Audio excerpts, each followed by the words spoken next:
Yes, it has a boy beat.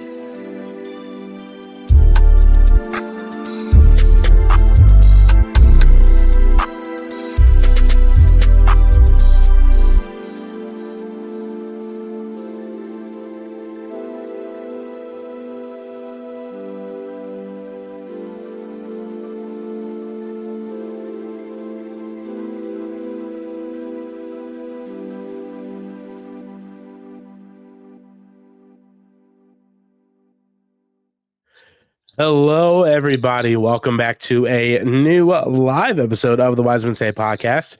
Ty Fisher alongside Jerald Lucas, Derik Abbott. Gentlemen, I have a couple words for us. We are 3 days away from the season opener. How are we feeling? Feeling pretty good.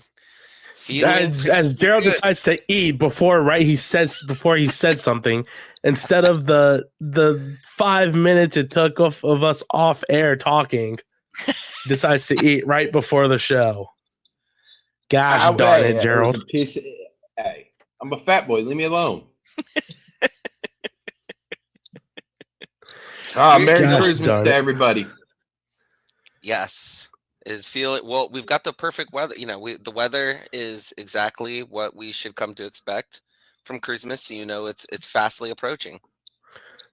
33 degrees is what it says. It's going to be on Saturday and cloudy.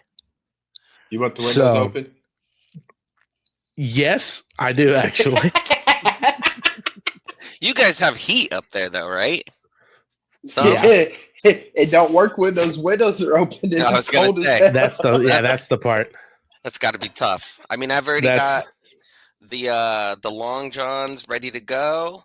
I'm gonna have to. I don't know what I'm gonna be layering up with, but the layering up will be occurring, and then I will do some extra layering up, probably at like Betty's or somewhere beforehand. If you know what I'm saying. Yeah, definitely. I'm probably gonna wear a hood. I'm probably gonna wear I don't even have a long sleeve shirt. Like, I should get a long sleeve shirt and then wear a hoodie, but I'll figure it out. Real quick. I was thinking about this earlier. Do you guys, because you're media, are you allowed to wear crew stuff up there? Does it have to be no? No? Okay. That's what I kind of figured, but I just wanted to check. Nope. Although there is somebody that wears a Columbus Crew hat all the time. Oh. I love it. That's up there. If you set the precedent, then after a while, they can't tell you not to. No, he's been covering the team for a long time. I could probably get away with wearing a jacket or something, but as far as like maybe a scarf or a jersey, no. If it's something like maybe a jacket or something, maybe you're fine. Mm-hmm. Especially if you've been covering the team for as long as I have or the other person has, you might be able to get away with it. I went to Portland in 2018. I had Columbus Crew SC on my my laptop background. I wore a Columbus Crew jacket, and the common people that were there saw me. They didn't say a thing. So I couldn't even wear my supporter supplies. So I'm sure, yeah. Yeah. So, I mean, just was a catch and chug shirt, Well, that's wear, of course. that's different. But yeah, if it's something small like a jacket or like a hat, I think we're okay. Mm-hmm. But like a scarf, a jersey, something that really like signifies. Then that's a hard no. By the way, if you guys see me kind of looking off to the screen, I have my monitor here, but I also have KC Miami on the telly. So I'm keeping an eye on that score. Live updates. I love that. Yeah, definitely. It's -6 degrees with the wind chill there in Kansas City. Right wait, that's right. This is the game that they like postponed today or whatever was going on with that. Oh. Well, hey, as Kansas City said, there's no escaping this one. I love it. I don't know if you guys saw that today, but my lordy. Hey, Colorado was the best troll. Colorado had the best troll yesterday where they was like too cold for flamingos, but not for rapids. I mean, yeah, Commerce City is definitely a a cold spot for sure. It's a suburb of Denver, but well, yeah. I mean, just like just like Westerville is Columbus. Or hold on, don't say FC because they like to to try to sue people now. FC Kentucky. Not allowed to say it. It's a you can't say just FC because that they get mad about that. But I saw that. Yeah, I saw that. It's in their media guide. Yeah. They're a suburb it's of in their media guide. That's hilarious. It really is. That's just it's so even ridiculous. On their credentials. The media when you apply for credentials, it's also in there too. Okay, guys. We're not talking about you that much. Come on now. Yeah. Quite a filling show. It's a lot of just talking about the game on Saturday. And we got the preview. We're gonna have a tactical breakdown. We'll do our best to do the tactical breakdown. Bold predictions. Gonna take some concerns from fans on Twitter, and then we'll have our closing thoughts. Sound good? Let's rock. Are we doing the full predictions? Like last season? No, because that took forever. Honestly, that took quite a long time. But Derek, to start out, parlays. Well, good. We'll sneak them in. Yeah. To start out, quick recap of the offseason. Obviously, we've lost Christian Ramirez. We've lost Cucho Hernandez. We haven't seen anything about preseason except for the 4-1 draw, or not 4-1 draw. Holy crap, 4-1 loss to Nashville. I think the biggest key storylines are the losses of Cucho Hernandez and Christian Ramirez. So, if you had to give a grade on the offseason from the Columbus Crew, what would you give it? C. That's exactly what I was going to say. I mean, based on what we know, I'd give it a C plus, and the reason a C plus is, I mean, yeah, you did bring in, you brought in Lassie, right? And yes, the losing Cucho and losing Christian, it hurt. It was up there with losing Lucas, right?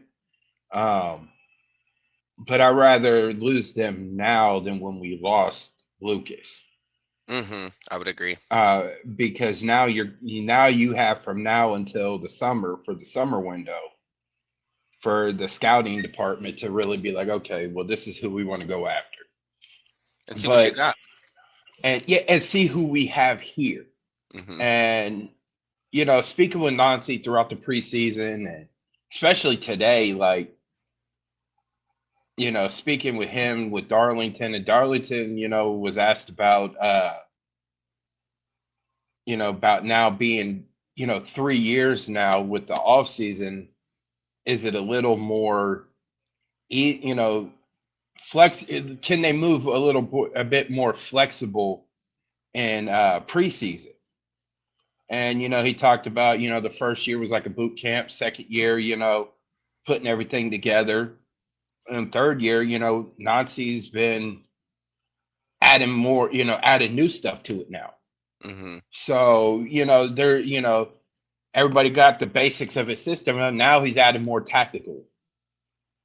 Which, by the way, after the show later on tonight, everybody could go to our YouTube channel and see all the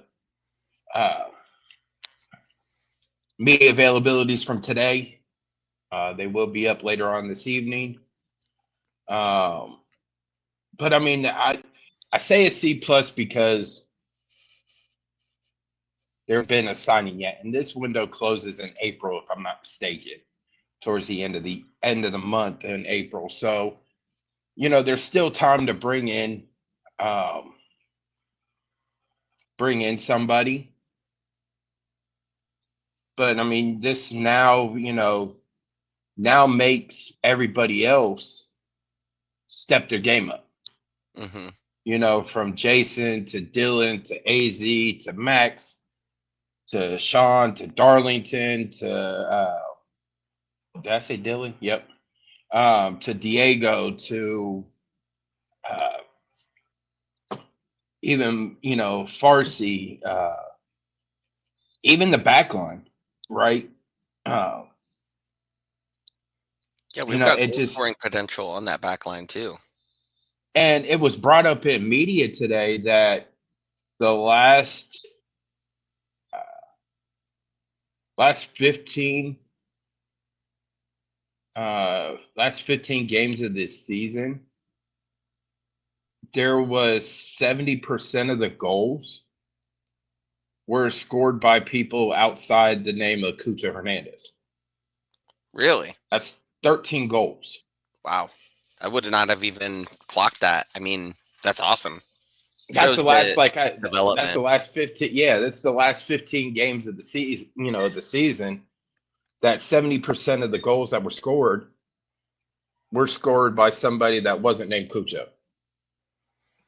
So and it's like 13 goals, 11 different goal scorers.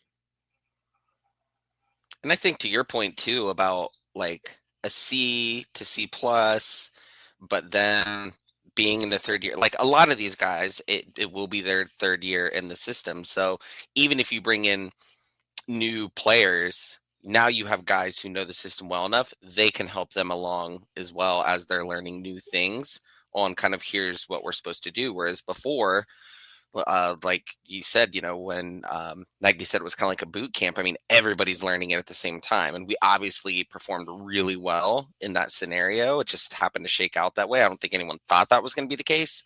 But getting now some guys who already know the system really well, even the younger guys like Jason Russell Rowe and some of these that we want to step up, they haven't gotten to play it as much as they would have, even this year if we still had Christian and Cucho, but now giving them the chance to show what they can do in this system and them being more of, for lack of a better term, veterans in this specific system, as we're talking through this, I'm like, I'm having a little more confidence in their ability to perform at least better than what they had been, some better than others in the past 2 years, but going into the third year, you would assume you would see a rise in ability and potential and stuff from a lot of these guys who maybe just were, sitting more on the bench and didn't get as much playing time, but know the system really well. Well, Nazi touched on it a little bit today that, last year's plan, Christian wasn't playing to be the like he played last year. Mm-hmm. Christian went out there and proved that he deserved it. And that's why you see he got more starts over everybody else in that forward room, right? And as far as moving on from Columbus, Nazi says that, his door is open, that if a player wants to leave, his door is open, that they can leave. And and he understands, right? He understands if they want to move on or if they want to be close to home. He understands that. And, he leaves that up to the front office to see if it's a good fit, that if the player leaves, what can we do to keep him? Or if he's really adamant about leaving, where do you want to go, and how much we can get in return for you. So, maybe Christian wanted to be closer to home and, went to Nazi and said, hey, I want to be closer to home, thank you for your service, Christian. It was a blast, but we're not going to stop you from, doing what something new, for Mm-hmm. your further in your career, as it might be winding down possibly. So. I also think that there we go. I also think that, I think Derik, you touched on it also. Jason Russell Rowe, right? We saw, I know Jerald follows him a lot more closely than I do. I'm not saying I don't follow him because I do follow him, but we saw his production in MLS Next Pro, getting that first in contract with the Crew. He started to progress a little bit more and more. right? He's starting to feel a little bit more comfortable playing in that system that Wilfried Nancy has. So I think with him getting substantial minutes now, it's going to even boost his confidence even more to perform really, really well. Now, am I one to say that he's going to fill the shoes that were left vacant by Cucho Hernandez? No, but I say this a lot. I've said it plenty of times here, but we have to accept the fact that Jason Russell-Rowe or Diego Rossi or whoever we bring in is going to contribute to the team in their own way than their predecessor, right? Mm-hmm. Then Lucas Zelarayan, then Cucho Hernandez, then Josh Williams, right? They're going to contribute to the team in their own way and help make this team make a run at the MLS Cup. I'm very ecstatic to see the lineup for Saturday, right? Because it's going to look different. It's going to look absolutely weird. But it's one of those things. It's like, all right, this is going to be interesting, and I think it is. But we see it now that the season's starting to get even more closer. That everybody is just like they want the team to bring in somebody. They want somebody to be announced as a signing. We saw quotes from Patrick Murphy and everybody else at that season ticket member event that they don't just go out there and beg players to join the team, right? They have to have the drive to join the team and be able to compete in the system that Wilfried Nancy runs. And I think with the group now, the competition is within them, right?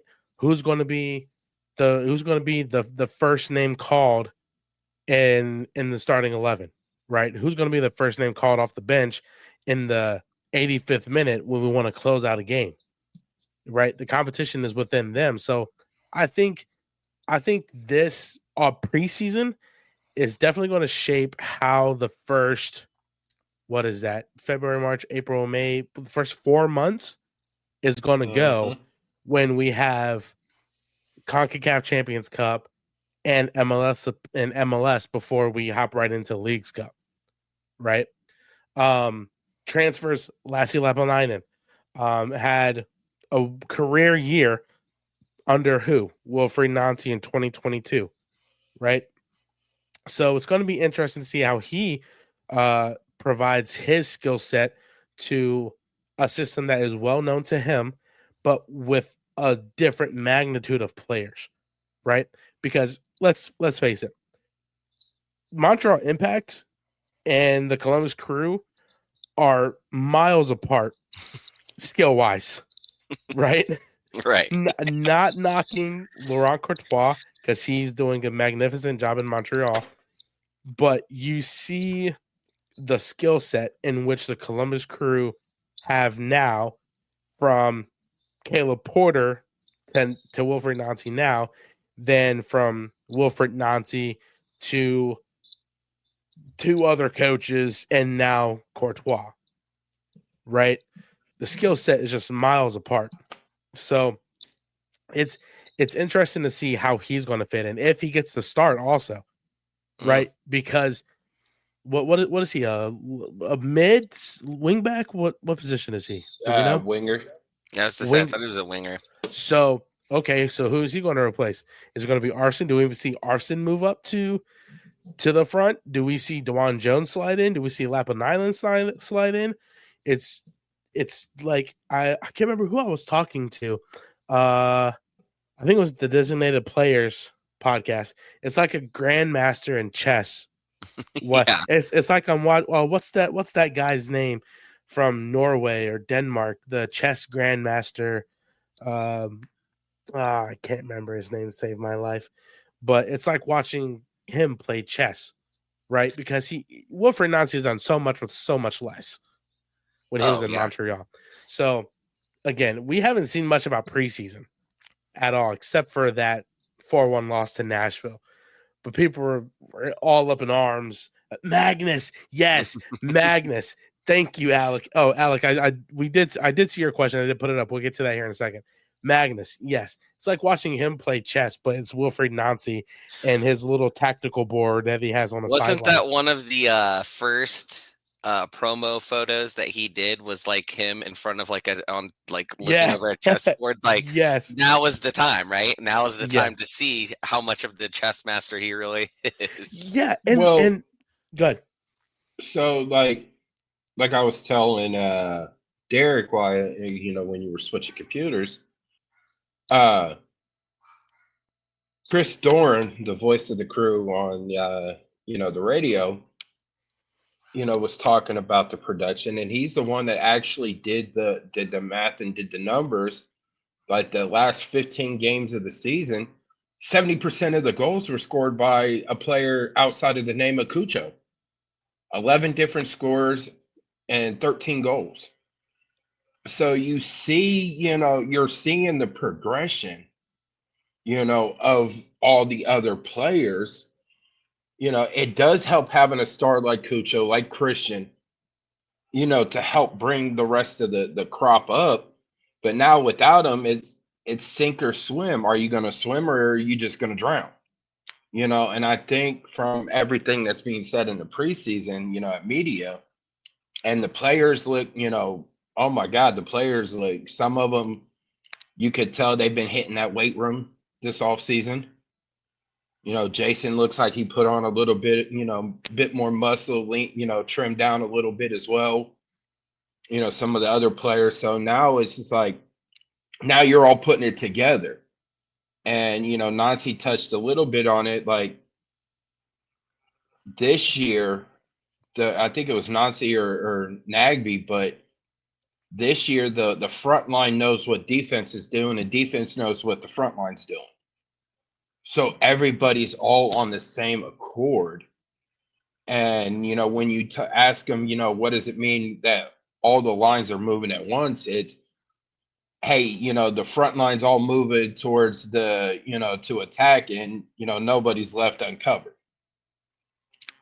Same thing with the mids, same thing with the defenders. So it's like in the game of actual, North American football, where on the defensive side, you run to the ball. Everybody runs to the ball, on defense. So you could have 5, 6, 7, defenders all on one ball carrier or one receiver, right? And that's how everybody has been moving so far in this preseason, according to, some of the players. And that's just shows, Nancy and believing in the team.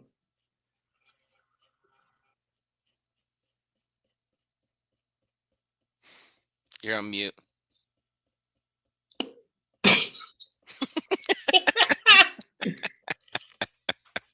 Go.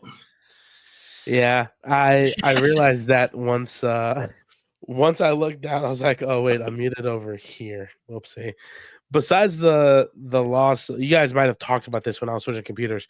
Besides the loss of Cucho and Christian and the addition of Lapalainen, what are some key storylines to look out for as we head into the season opener? Oof. I mean, I think it's breakout season from Dylan. I love that.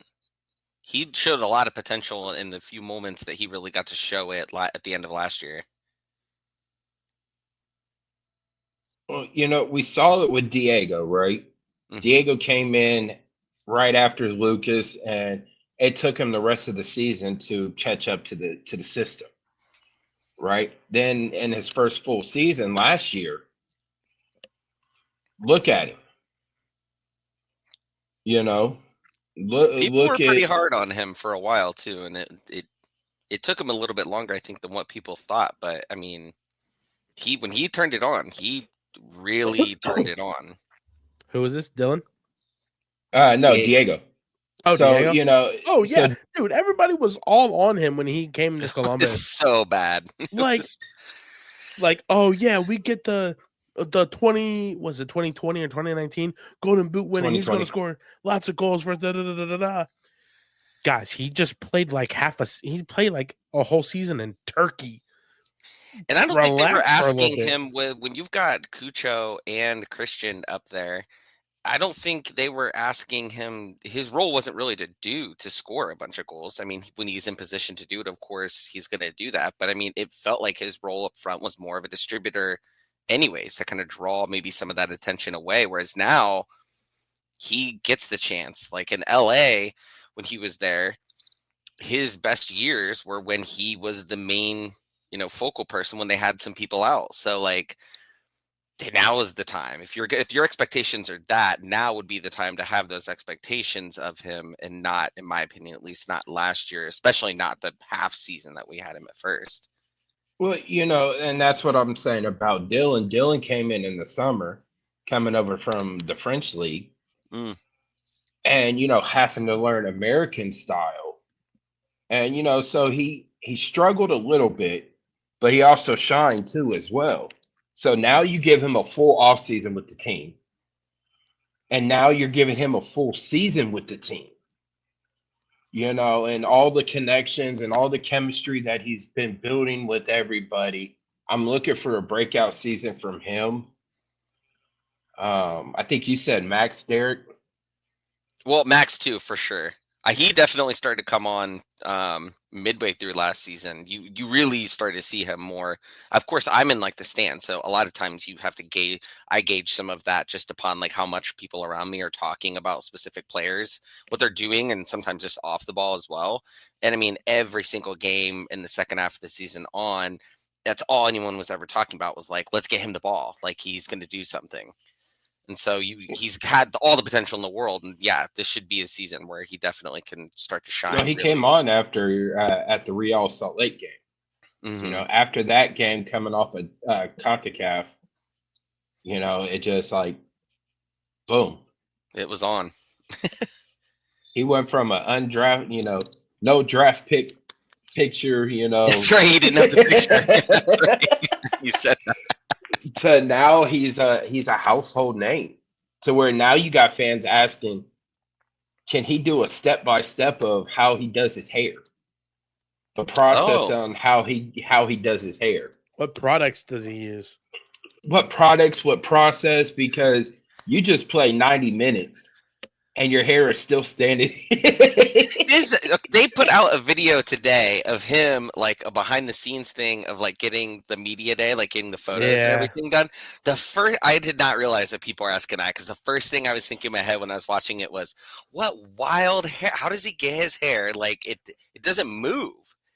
And yet there's like volume to it. Like I don't get, it's wild. I would love to know that too. The crew admin one of the crew admins was talking about it today. That's funny. That fans have been asking, can we do a step-by-step process, and Max explaining each step of his process and the products on how he does his hair. That is a sponsorship opportunity if I've ever heard one. Right there. You should get some commission off of that when they get that deal signed. Hey, I just need free haircuts from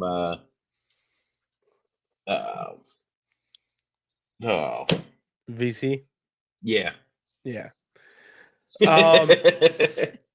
Overall, how hype are we about Saturday? Like, I'm getting there a little bit. I'm geeked. Oh, I'm pretty pumped. We've got. I've already been in the stadium, so I'm like, yeah. I told Nate, I was like, yeah, every time I drive by OHPC and lower, I'm like, well, there's office number 2, there's office number 3, and I'm glad I'm home. Like, they had the field warmers out yesterday. I love it. You can see some of the construction and everything, but man, it feels so good to be home. Moving to the game itself, right? We have done really well against the Chicago Fire. We have not lost to the Chicago Fire at home, I should say. And I said this wrong the other night during our preview. I didn't with say Nick. anything, but when you read the stat, but you didn't clarify at home, internally my jaw was like on the floor. I couldn't believe that. Yeah. So we have not lost to the Chicago Fire at home since June 22nd, 2013. So it has been almost 12 years that we have not lost at home to the Chicago Fire. I'm looking at it right now on so crazy. I think it's Football Reference. And there had to be some years where there was more than one game, I would imagine. Well, actually, maybe not, because they haven't made the playoffs in quite a while. So a lot of those years there wasn't 2 games. A lot of the ones that I'm seeing are draws, actually. Oh Lord. Well, I didn't want to know that. It's either that or we won. The Chicago was home and they won, or we were on the road and we won. That's all I'm seeing as of Football Reference. Okay. So, June 22nd, 2013, we lost to Chicago at home, and Drew Fisher was the referee. So, that's a name you ever heard. Higuain scored our lone goal in the 7th minute. That was a penalty. Of course. And then Dilly Duca. Oh my, what a name from the past. Scored in the 52nd minute with Mike McGee scoring in the 54th minute. Oh. Yep. Dilly Duca. First off, what a just incredible name. Dilly in and Duca? of itself. This sounds like a totally fake name. And he was on the crew, right? For what, a year or 2? He got a really boneheaded red card one game. I totally remember where I was watching this, and I was just like, oh my, why? Why is he on this team? His real name is Dilliver. Dilliver? Yeah. Deliver. Quite literally have never heard of that name ever. I'm pretty sure it's like Dilliver. It's like D-I-L. Let's see, Dilly. Sounds Duca. like Dilly would be the nickname. Your name would be Dilliver, and then in middle school you get the nickname Dilly, and then for some reason he just decided I'm rolling with it. I'm rolling with my middle school nickname. Rolling with it. All the way to that's all it is. Professional soccer. This is crazy. Right here. Wow. Dilliver Duca. That's just incredible. That's some incredible stuff right there. Yep. I mean, but Chicago has that one player this year that oh yeah, what was his name? I loved his name. Stankenoggle or something. Yeah. It honestly sounded like a name out of Harry Potter. It was a Harry Potter name for sure. Right there it is. Yeah. But yeah, we have not lost to the Chicago Fire at home since 2013. So we've obviously fared really well against them in recent years. Where to go? Back the last meeting, if I can find it. Here we go. 3-1. I think me and Jerald were at that game. I called the score. 3-1. Nice. And then 2-1. So we outscored Chicago last year by a 5-2 scoreline across both games. Is Chicago a threat now because they have Greg Berhalter and Jonathan Bamba, and are they sort of a threat now? I mean, looking at it, the Chicago Fire have 26 wins, 24 draws, 28 losses, and have scored 100 goals. Right? Flip all those numbers around, except for goals. We scored 122 goals against the Chicago Fire. But with the additions this year, is Chicago kind of a sleeper pick in some people's eyes? No. Oh, okay. I think if you asked us in a year, I mean, the players all sound like they are improvements for sure. But if it were, and this is, I don't mean this in a negative way, but if it were a different coach, I would be maybe more inclined to say yes. And the reason I say that is because we all know Greg Berhalter, and I would assume we hold him in high regard. But we all know also that he's got a system, and it's like relatively specific and, overall. Yeah, and predictable for sure. And to get everybody like on the same page, I think you probably need more than just camp to be able to do that. So I think maybe if it's later in the season, perhaps the first game, I would lean towards no, not a threat.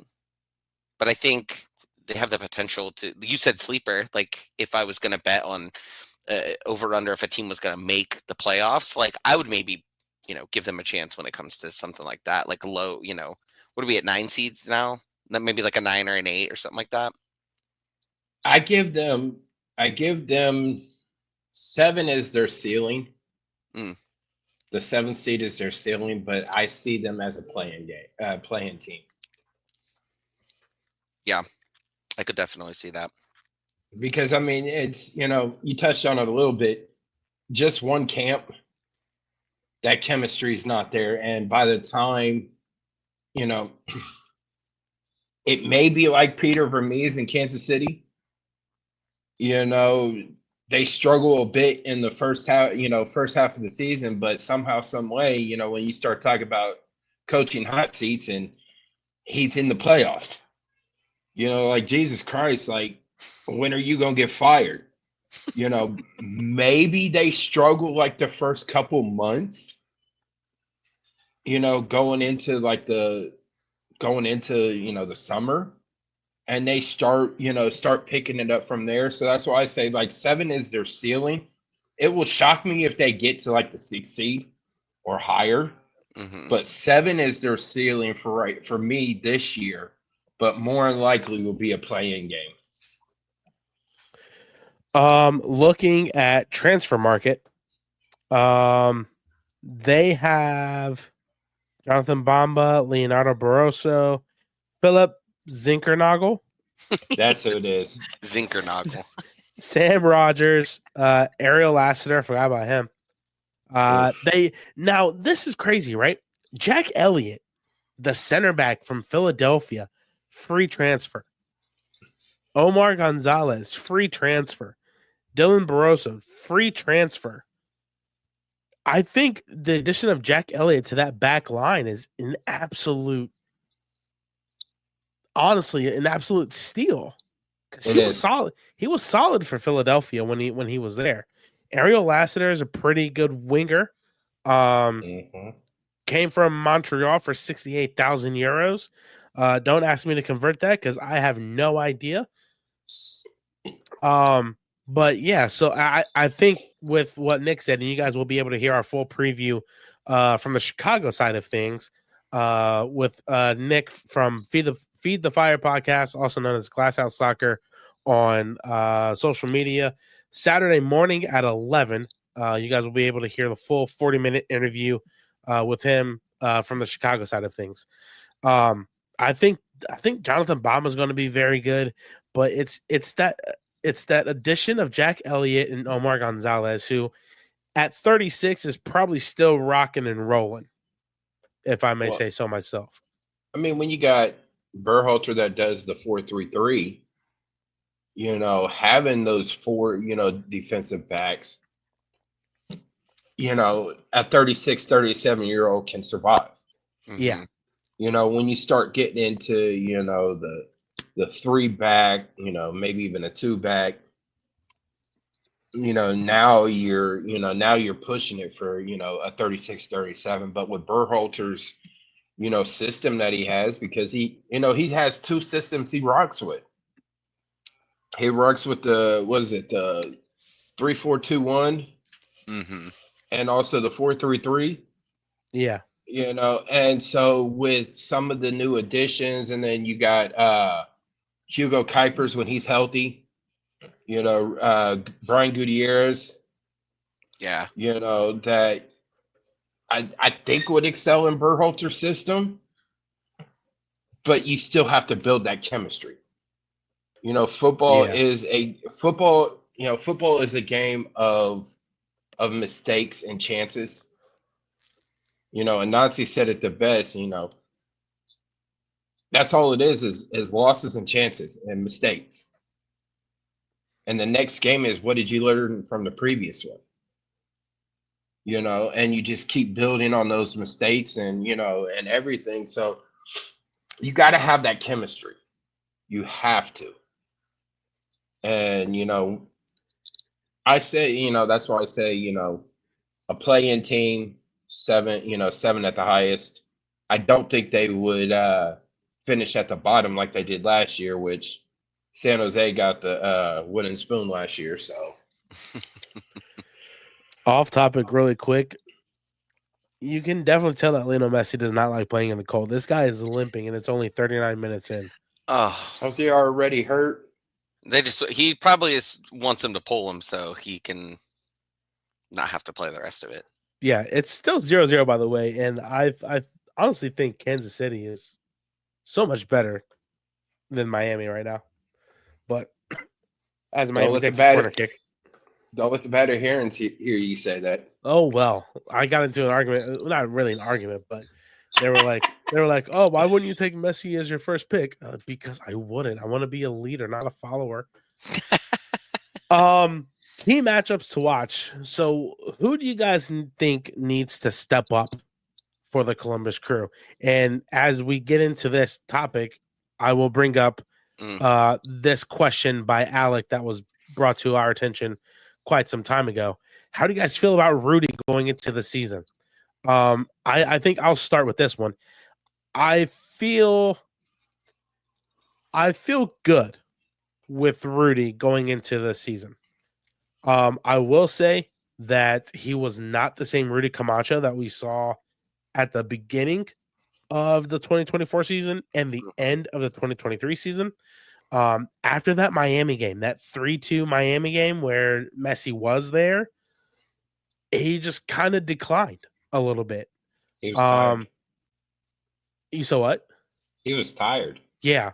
Yeah. That was after a lot of games. Yeah. And I think this long off season, I think a lot of the guys are finally getting their legs back under them, especially Rudy Camacho, who plays that sweeper defender when we're attacking. I think he needed it the most. Mm-hmm. Right. So I feel pretty good with Rudy heading into the season. There is something that we will touch on later about the depth at center back. But me, I feel pretty good about Rudy heading into the season. So I'm gonna answer his question and then answer your question, Ty. So how do I feel about Rudy? I feel good about it. They do need to get a backup for him, a true center back. But you hit it right on the head, the nail on the head that after that Miami loss, it wasn't the same Rudy, and quite frankly, it wasn't the same team. Mm-hmm. Like you could see the fatigue starting to set in from playing, 2 tournaments, deep, 3 championship games, Campeones Cup, Leagues Cup, and CONCACAF championship, and just the jet lag, the jet fatigue. Excuse me. Just weighing on them, and everybody was tired. And Jason Russell Rowe touched on it a little bit, that he sees that everybody is more fitter this season coming into preseason. Everybody looks rejuvenated, refreshed, but they look more fitter, and stamina wise, it's, their cardio and their stamina is a little bit better versus, last year. So, and they know how to,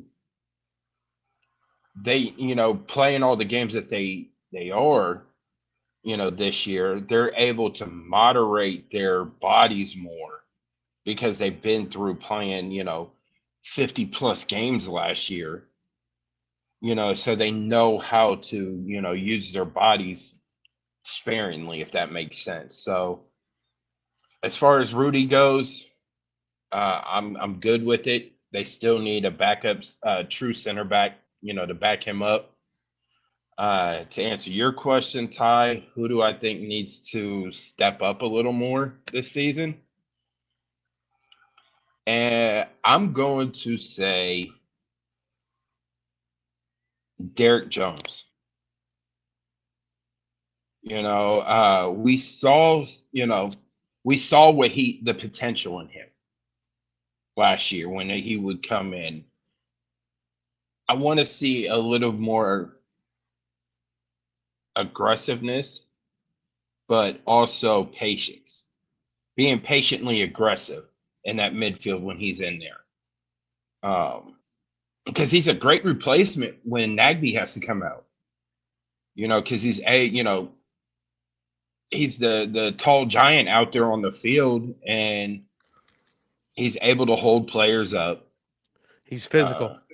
Yeah, he's physical, but I want to see him be patiently aggressive, not being overly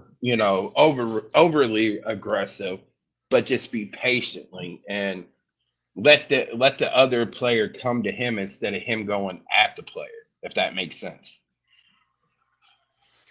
Yeah, and I think to quickly touch on the point about Rudy, to your point too, Jerald, about how if you think about the year before, we probably had the shortest off season maybe ever or close to it, from winning a championship in the almost middle of December or roughly middle of December to you get back into training in February, end of January, February already, and then you start playing games, and then you play the most games that you've ever played. It's just a really short amount of time for anybody at any professional level to be able to get any kind of rest involved. So I think as much as it pains me, like if looking on the positive side, having an early out in the playoffs may have actually ended up being a positive thing for us when it comes to long-term health for these players and the fitness, because we're back in it again this year. If they make run in any of these tournaments, you're back up to 50 some games again without even blinking an eye. And so I think for someone like Rudy, unless we see the decline continue, I don't think, like we've all kind of said, that the anticipation is not that that's going to be the case. Maybe it's a tad bit slower just from an age standpoint and maybe not having the backup, and we'll dive into the depth piece. But just, knowing that, I think he should be okay going into the season. From who should step it up? We've already touched on it a million times, but it still is like the first thing that comes into my mind is like one is Jason Russell-Rowe, just because now is his time to shine, to really make an impact, show how he's improved. We've all seen really high highs and relatively low lows, in my mind at least, just like clanking some bad shots and stuff at the beginning of like last season. That's, and not anything too crazy. He's shooting when he needs to, those types of things, but being more on target, in my opinion at least, is where I would say the focal point of that is. But another person that stuck out to me just from like, I'm thinking back to a lot of the games is, and I think he's really good. So I don't think that he by any means, it needs to improve from like kind of not being good to good. I think good to great would be someone like a Mo Farsi, where at times, and I love him, so I'm always watching him on the field. There were some games where the other team was clearly putting a lot of their attention towards him because he's so fast on that outside that they target it a lot. From our side, we target that a lot to get the ball up. And so when they start overloading that side, he at times wasn't either able to get around them. Sometimes it was bad passes. There was a fair share of bad passes to him that he had to run back for or were out of position for, whatever it may be. But I would like to see him be able to really assert his will on that side just every game when he's out there, because the year before he did it a ton. Like it was like a coming out party for him in terms of how good he was. Last year, I felt like it was just a slight step back, or the rest of the league adjusting, which is inevitable to happen. And when Nancy's system's been around for a little bit, people can catch on more. But he's so dynamic and being able to either get into the box or get the ball into the box when we can get him running up there at a full speed. And so I'd like to see more of that from him, which I think we'll continue to see. Like, he's a great player. There were teams trying to get him last offseason. So it's not like he underperformed by any means in my mind. I just think that he could be better than where he has been at even. He played the season with not at 100%. Was he? He got injured, right? Earlier in the season? He got a groin injury, and then he also got a foot injury. The foot injury is what lasted the whole season. So he was playing through it the whole time. He was playing about 85%. Okay, well, that makes a lot of sense. And that's coming straight from his mouth, at training. Mm-hmm. That he was playing, with the injury, that it was, it was limiting him. Yeah. When he was playing, but he played through it. That's good tenacity right there to be able to play through that, because I can't imagine doing that or being able to. And I'm glad too. I mean, he didn't use that as an excuse, through the season. I mean, I don't think too many of us realized that he was playing through it that much. At least I know he had been injured and everything, but that makes me even more encouraged, actually, to what we could see from him this year with a full longer off season to get better at now. Well, he did say that he wasn't 100%, but he was close to it. Oh, for like recently? Yeah, this was back in January. Okay. So, who knows? Gentlemen, I want to put our brains together for a tactical breakdown. Oh, that's scary. All right. Yeah, I know. I can't do things. And that's why we're not the side manager on the sides. Correct. Right. So, Wilfred Nancy's likely approach. Is the Crew going to stick to their possession heavy game? Probably. I would assume so. Let me get the question now. Jesus Christ. This guy's eager. Yes. There's a but. I might have an affidavit here, or whatever it's called. Is the Crew going to stick to the possession? What? An amendment. Yes, thank you. Amendment, not an affidavit. Is the Crew going to stick to the possession heavy game? And if so, how is it that how are they going to tweak it, if they will? Because every team has our number, right? Mm-hmm. So are we still going to see, Rossi fill that Cucho void where he drops in front of the center backs and ping it out wide to Farsi? Or do we still see kind of the play build up from Patrick to the center back, to the midfield, to the wings, to the forwards? I think that it's probably a combination of both. I think Jerald looks so eager to answer this question. I just think that if we not having Cucho and Christian might actually provide us a chance to throw something different at teams, because their expectation for the past 2 years has been like what you said. Like it's obviously a complicated system, but at the end of the day, the ball's likely going to Cucho, in most cases.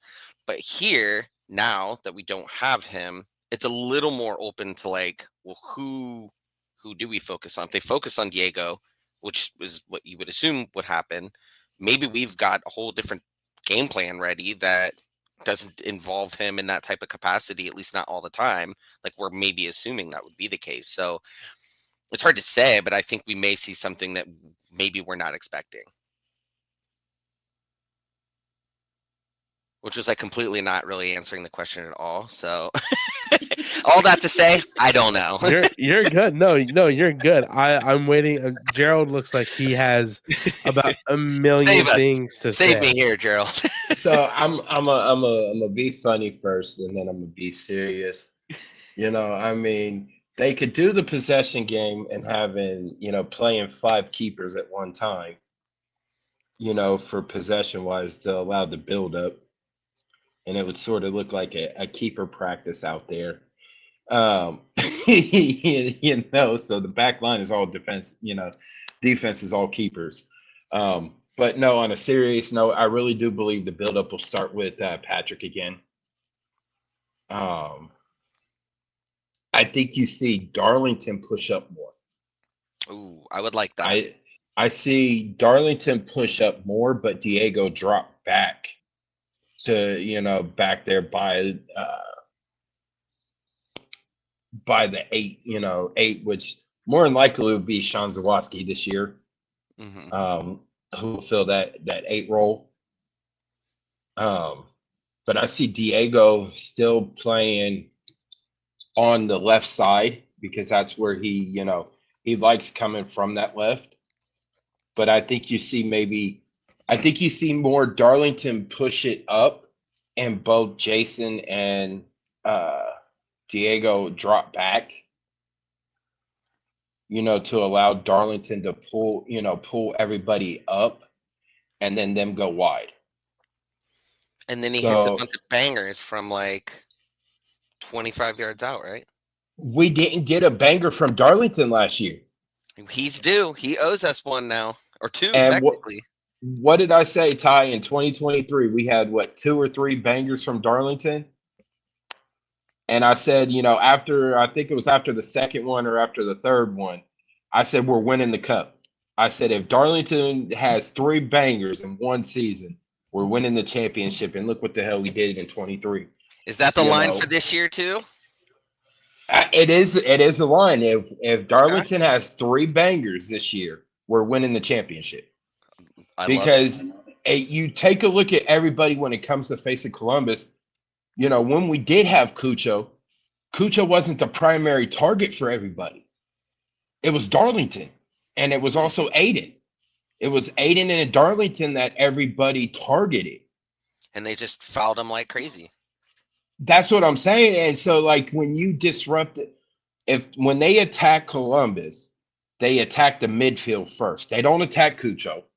They let him run around, which is scary. You don't let Cucho run around like a little kid, out in the outfield kicking the daisies around like nobody loves me. But they attacked Darlington and Aiden first. And that's what was disrupting some of the plays at first. But, we still had, the long ball and being able to beat people on the counter. But I think that's where you see Darlington this year play a little more, push it up further instead of coming to that midfield and, dumping it off to Diego or dumping it out to the wing or letting it go from there. I really think that you see Darlington go further this year. Jerald also says that if we see 3 trains pass by before kickoff, we're going to win the game. What time does it start? What time does the countdown start of the 3 trains? I think as soon as we get into the press box. Or is it an hour before? It's when the tailgate starts, which is at 3 or 4. Okay, so yeah. One thing, if you don't know, Derek, Jerald gets to the stadium about 2:00. 3:30. Oh my! For this set, you know what? I've done that before, but I don't know. That's pretty early for me. Because there's no designated spot for handicap parking. Oh, that's right. You did. And with my back and my knee issues, you gotta get there early. Yeah, because once CPD gets there, that whole front row is nothing but cops.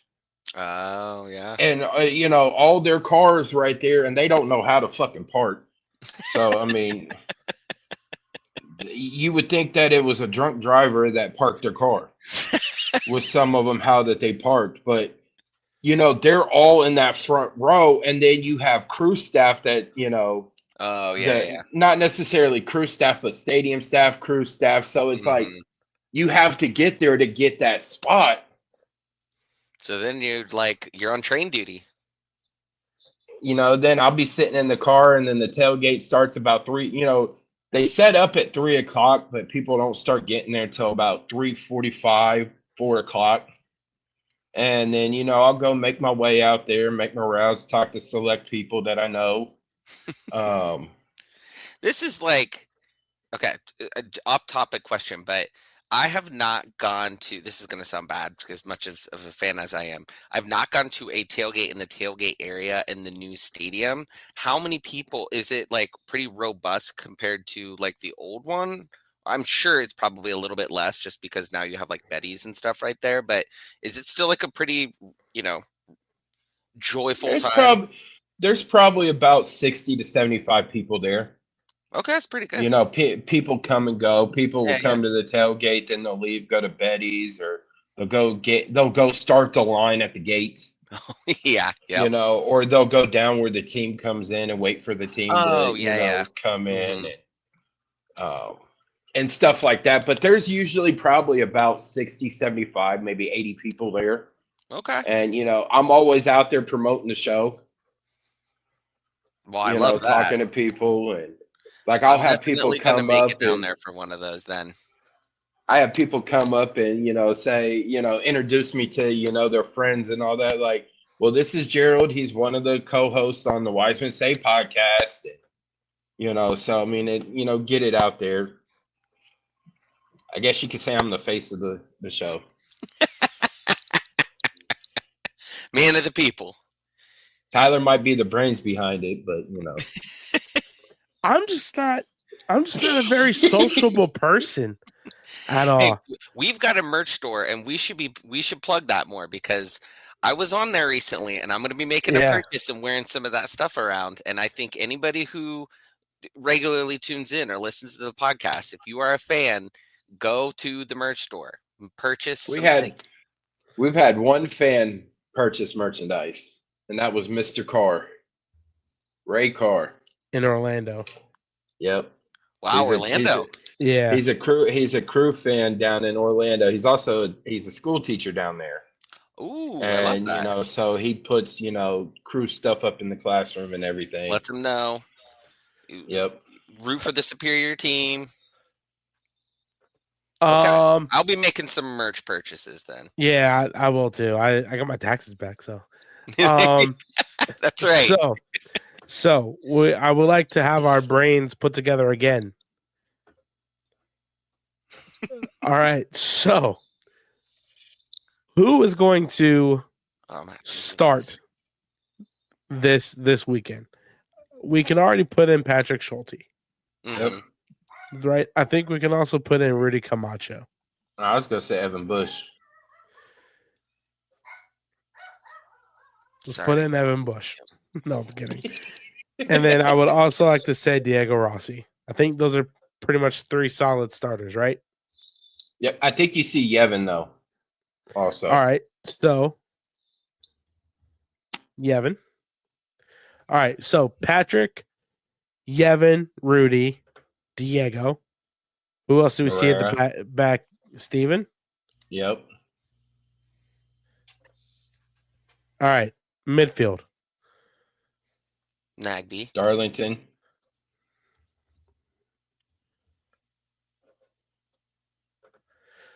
All right. I'm assuming Sean. The Swiss Army knife.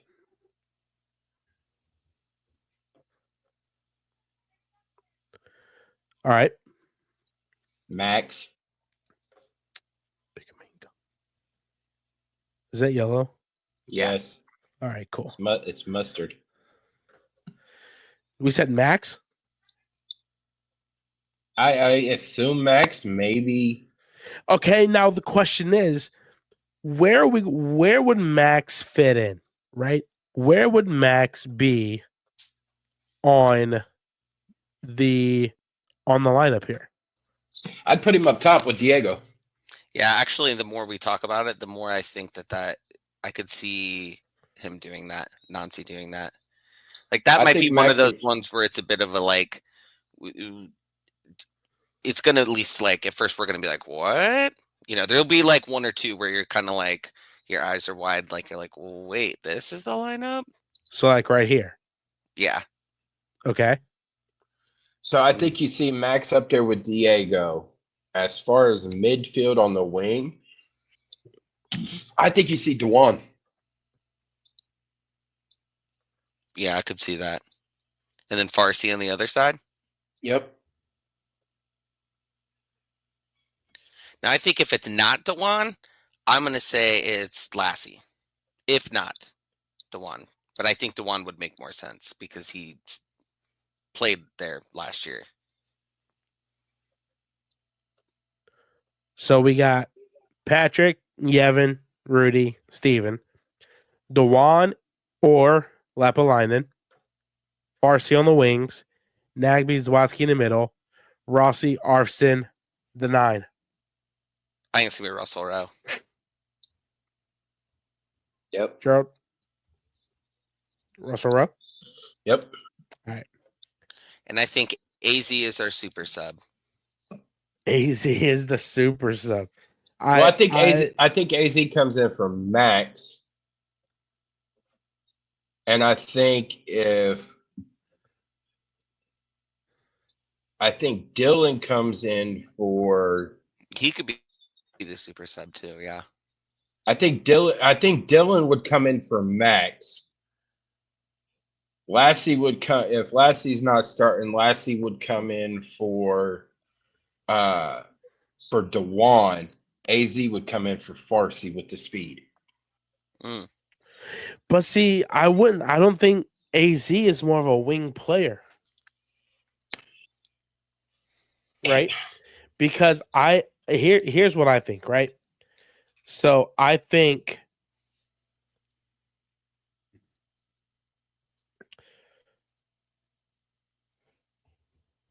but we still got Taha too.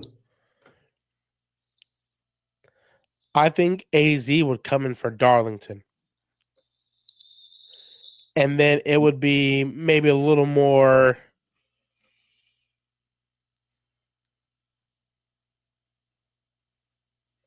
like that. Well, I like that. I see. Then you could turn around and put Derik in for Nagby, AZ in for Zawatsky, and flip it. Yeah, I think you'd have to flip it. I mean, you wouldn't have to, but I think you could see it that way. You know what I'm saying? With Derek Jones being the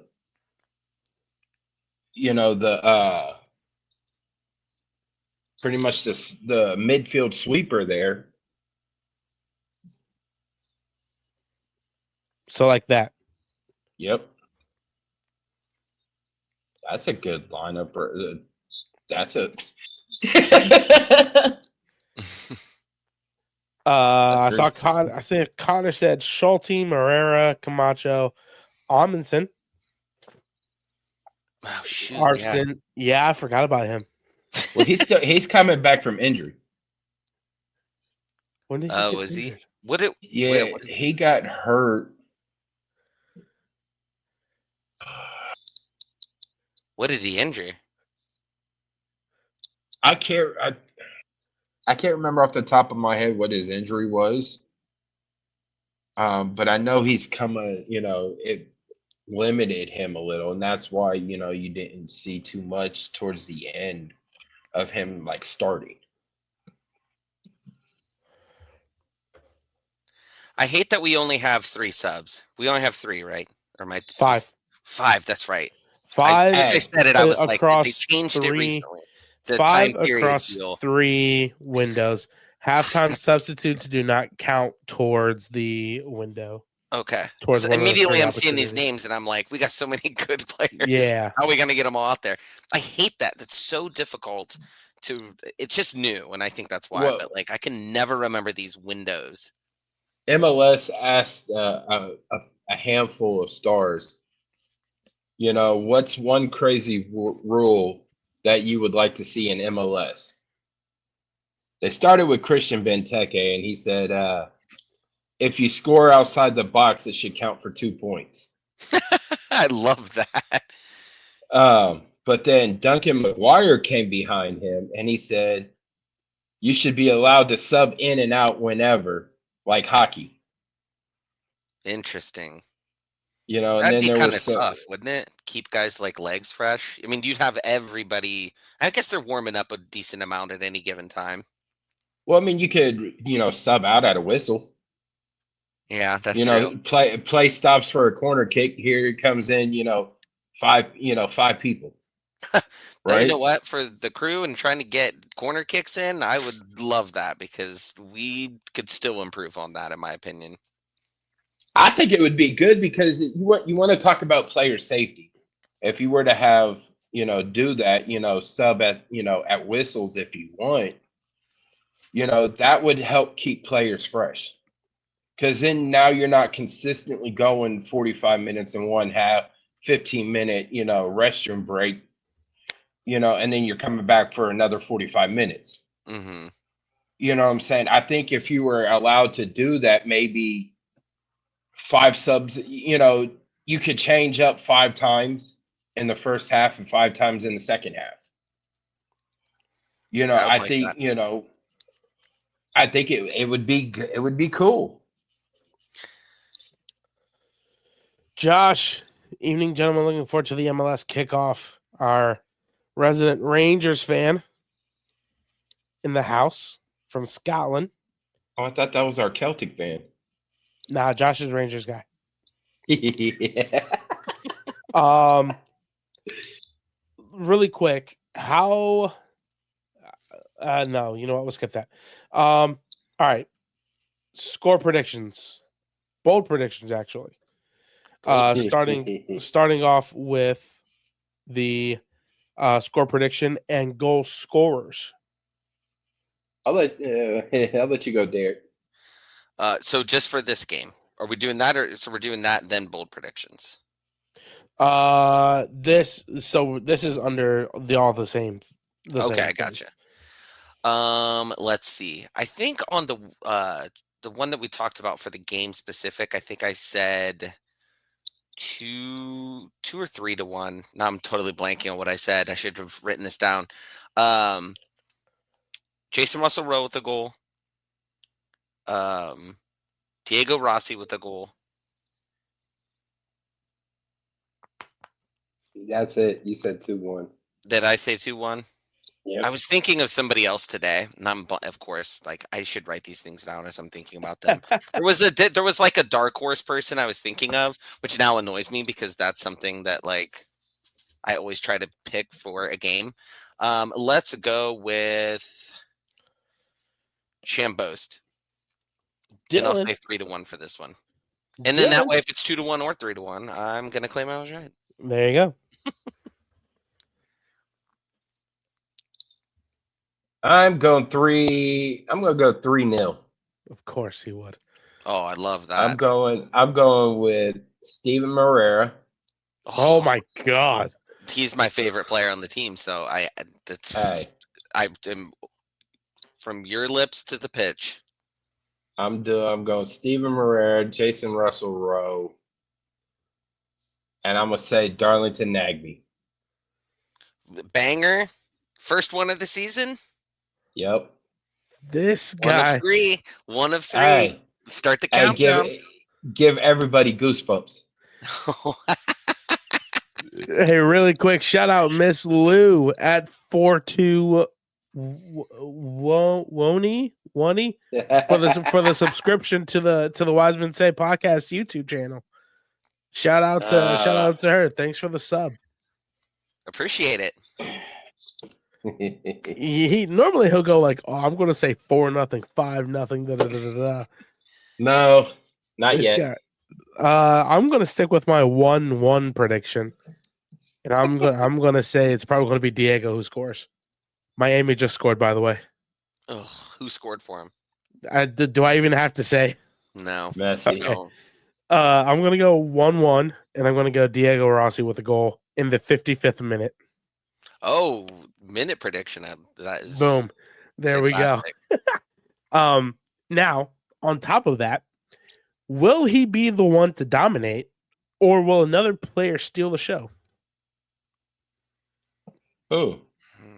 Will Rossi be the one to dominate this season, We'll go season instead of game, or will another player steal the show? Another player. I think Diego likes playing that point guard, distributor type of player. Like he wants to do the prediction, the production wise, get some goals, get some, get the assist. But I think he's okay with being that point guard, that distributor, but like Omar SS says, we could see Taha. We haven't seen him much yet. I would like to see more of him for sure. He's put on some muscle. Oh, good. I've talked to him a couple times at Ohio Dominican games. He's put on some muscle. Oh, nice. I think that Diego is going to lead the team in assists, and I think that it's going to be like a healthy smattering of people scoring goals, kind of like we were. I think you were saying, Jerald, how there was like 11 scores in the last 15 games or something like that. I think we will see a lot more of that. I don't know exactly who's going to have the most off the top. Maybe like Jason Russell-Rowe, just because I think he'll be put in the position the most. But I think that you're going to see one of those years where, and I've seen it in the past where sometimes people don't necessarily like it if we don't have like one focal point person who's scoring all the goals at times. But I do think that it's without having just such a lightning rod of a player for scoring goals like Cucho was. I think you will now see it open up for a lot more people to take more chances than maybe what we would have taken in the previous years, because we were always trying to get him the ball. In a lot of cases, not always, but I think you'll see it'll be a lot more even than what you think. I'm gonna go a bold prediction as far as who scores some goals this year, and I say Jason has 11. I like that. But if I really want to get to it, I think he goes with his favorite number in third. I think he gets 13. Across all competitions or just MLS? I'm gonna say across all competitions, because we saw the production last year. He had 5 in MLS, 3 in other competitions. Mm-hmm. So 8 all total. I think he gets. I think he gets past the 5 goals in MLS, and I think he has about 13 goals altogether this year. It could be more, it could be less than 13, but I really think 13 goals is where you might see him at this year. What's the we're not going to know this off the top of our heads, but I wonder what the team record is for most assists in the season by an individual player. We have it in our media guys somewhere. I'll have when we get the book on Saturday, I'll look to see, because they have, team records. I think Diego will surpass that. Most assists in a single season? Yeah. Mm-hmm. And depending on what year it is, it's probably just MLS, I would imagine, which may make it. It's a good question. Well, it's not. Pretty sure we'll find that out. Pretty sure we'll find that out here soon. I was going to say it was probably like. It's in our media. It's in our media guide when it comes to like club records. It's in our media guide. I was thinking it was like Pippa or somebody. I mean, I know he scored a lot, but I felt like he distributed a lot. Or I honestly wouldn't be surprised. I wouldn't be surprised. Honestly. I do got a funny quote from Pippa. It's not from him, but last week they had a chance to talk with Josh and Pippa at training, and Pippa to this day is still confused why Crew 2 is playing an Open Cup. He said, we appreciate, we're grateful for the opportunity, but why are we playing it? It should be the first team. And, Josh was telling media about it, that when you play your whole career playing in the Open Cup, it should be the first teams. I hope that somehow he uses that as like a rallying point for Crew 2 to be like, we're the first team, guys. We're playing all these other first teams. You should be playing like a first team. Let's get out there and let's win this whole thing.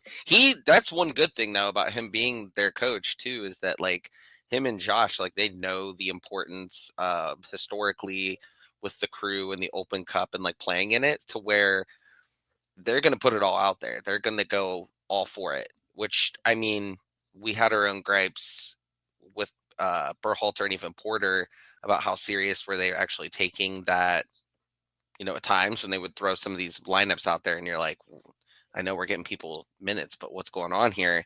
Whereas I feel like they're going to go out and just, they're not going to hold back. So I'm dead surging for this. And you got the hottest academy player out there who's playing on the U.S. men's youth national team. On our team. He might get called. He might get that first team contract. I was going to ask about that. If we see that he's going to get called up at some point a few times for some of these games. I have to imagine with the logjam of games we're going to run into at one point or another. So it would be amazing to see him get some playing time. I wish we played the Galaxy, because then if he would have got called up for that. Oh, him playing Christian. Yeah. That would be amazing storyline. It does not say who has the most assists. Are you in our media guide? I'm in the latest one. I'm in the one from away to Red Bulls. Okay. Yeah. We have the most goals in career history across all competitions, and then the most goal contributions in a single season in club history. 57? What? Goal contributions? 33. Okay. That's Cujo. I figured, it was probably him. Yeah, because he broke Stern Johns. Yep. The most goals in club history is Cujo. Brian McBride. No, in Crew history across all competitions is definitely not Cujo. He's fifth. One behind Federico Higuain is Brian McBride, 77 in 190 matches. Wow. Jesus. Yeah. We can only hope, I don't know that we'll ever get a player who is a scoring, who has scoring potential to ever play that long for us ever again, just based upon how the league is now. But it would be awesome too. I'm going to block hilarious. That is hilarious. I'm going to block Tommy from everything. Somebody's going to timeout. Omar says Crew's all-time leading assists is 71. By who? That's the question. In a season? I meant a season. Yeah. That's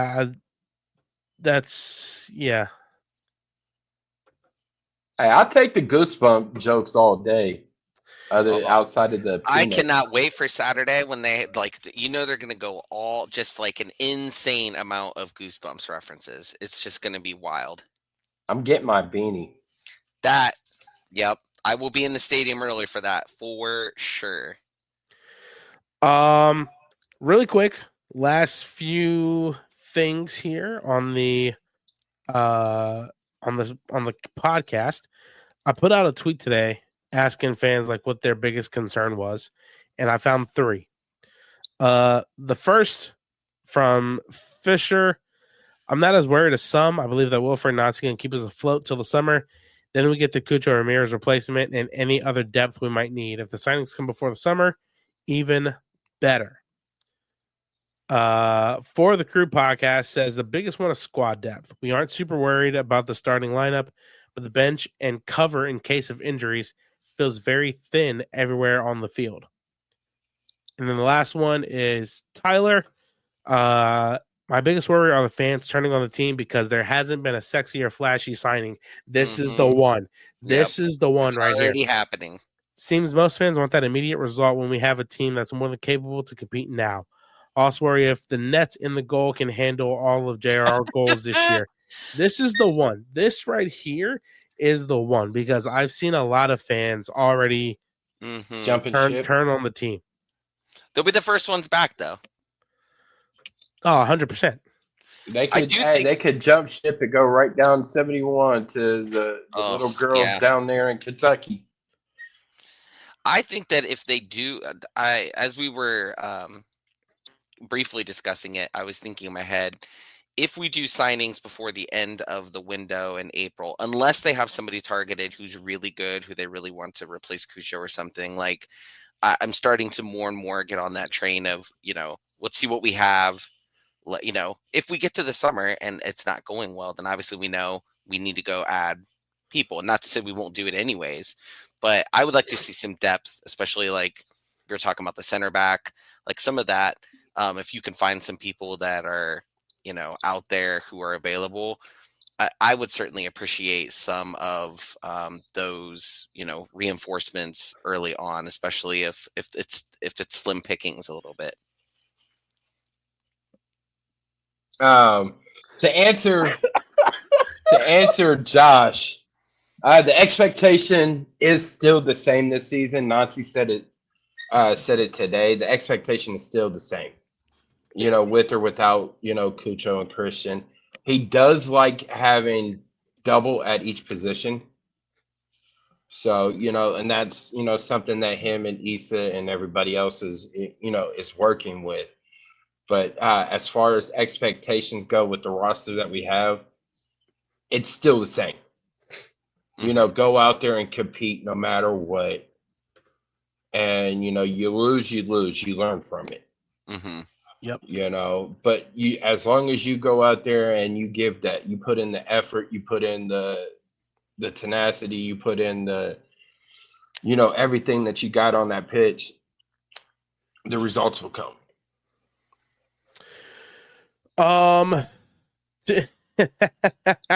No one hates us like we do. That's absolutely correct. That is so true. It is. That is so true. So true. Final thoughts on the opener? Is it Saturday yet? Give it time. I feel like this week's been going by pretty quick, though. I gotta say, like it really has. Patience been building. I think by like Friday, I'll wear my crew stuff to work. Then I'll be fully locked in. I'll probably rewatch this because everybody should watch it more than once. Because you need to learn all of the things you need to learn. And Friday night will probably just me binging a bunch of crew stuff. Apple will hopefully have a bunch of crew stuff under their little specific section. I get so annoyed when they don't because I love watching like some of the behind the scenes stuff. And it's all very like cinematic the way they do it. So I love that they do that. And I hope they continue to do more of that. Speaking of Apple, they are releasing a bunch of stuff this year for MLS Season Pass. Android users now can go to Google Play and download Apple TV Plus. My mom already has it. They can also subscribe through Google Play. They are doing some. They have a series. I think it's an 8-episode series of Onside, where they followed some teams throughout last year. Were we one of them? I believe so. Ooh. And this is all behind the scenes stuff. You might see some of us at media days. That'd be cool. What game was it? Was it the Miami game? I think so. They also were doing some things throughout the season, when they would come up to training. Yeah. They were, because it's through Box, I think. Yes. Or Box some Box to Box or whatever, Box something. It's Box to Box. Yeah. Also, for the first time ever, Men in Blazers is partnered with MLS to do really? Something covering the Galaxy. With them winning the championship. And then they also have a 8-episode I think it's 8. Or no, it's not 8. It's an actual Friday, February 28th. They have a sit down with with Messi. And he talks about, last year. So, you can see, that. But for all MLS season pass subscribers, the first episode of Onside is free. And I think that comes out Friday. Cool. Awesome.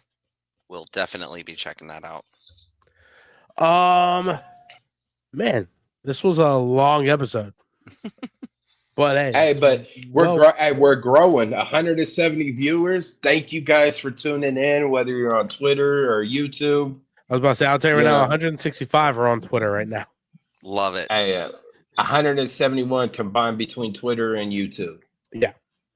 Compared to what we had I think last week we had like 230 something. Something like that. But hey, Ty, look where we came from. 50, 65, people, to now we're triple digits. And that's thanks to freaking verify myself on goddamn Twitter.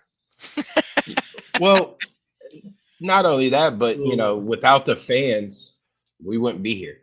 Yeah. Shout out y'all. Play. Shout out y'all. It's been a good episode. Can I take this off? All right, there we go. Been a good episode, long episode, but it's well worth it because we are getting towards the season. Been real. Hopefully, I'll get to see Jerald. I'm pretty sure I'll see you, Derik. I hope I get to see you on Saturday. Yes, I got my credential. I need to. I'll just get mine at the stadium. I'll just get mine at the stadium. I have no time to go and get it. Southwest corner. South. Is that where it's going to be, or is it going to be at the Northwest Gate? Southwest corner at Media Will Call. All right, that's cool. If you guys like our content, be sure to listen to us on Apple, Spotify, Amazon Music, iHeart, Pocket Cast, or whatever the one between iHeart and the N one is. I can't remember what that is. You guys can also watch us. Huh? Overcast. Thank you. Overcast. You guys can also watch us on YouTube, Spotify, and Goals TV. If you guys want to follow us on social media, you guys can follow the show on Instagram at the Wisemen Say Podcast, YouTube, the Wisemen Say Podcast, on X at Wisemen Pod. You guys can follow Jerald on Twitter at Jerald_Lucas 96. You guys can follow Derik and all his glory of the Goosebumps kit on Twitter. Funky Moses 17. And you guys can follow me on Twitter at Fisher_Tyler__. Much love. Appreciate you guys for tuning in. If you guys have watched all the way to the end on YouTube, be sure to like, comment, and subscribe. Turn on the bell notifications for whenever we post new content. If you are listening audio only, we appreciate you also. Check out the link tree in the description below for links to all our podcasts, wherever you get podcasts, the merch store. As Derik said, we need to plug that even more. And guys, we are just 3 days away from the season opener. Let's go. Once again, thank y'all for tuning in. Joe, my friend, as tradition goes, Wisemen say, only fools rush in. Peace out, everybody. Have a good day. Have a good weekend. Be safe, stay hydrated, stay cool. Hug your loved ones. Go Crew. Merry Christmas to all, and to all a good night.